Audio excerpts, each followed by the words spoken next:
तर परिक्रमावासियांसाठी नर्मदा परिक्रमेमध्ये अशी प्रत्येक आश्रमामध्ये जेवणाची सुविधा असते।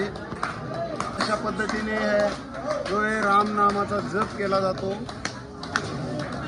तर परिक्रमावासियांना भरपूर प्रमाणामध्ये म्हणजे फुल जेवण इथं दिलं जातं। तर बघू शकता हे जे पूर्ण परिक्रमावासी सध्या माहेश्वर येथील आश्रमामध्ये आहेत आणि आता थोड्याच वेळात जेवणाला सुरुवात होणार आहे। जेवणाच्या अगोदर इथे रामनामाचा जप चालू आहे।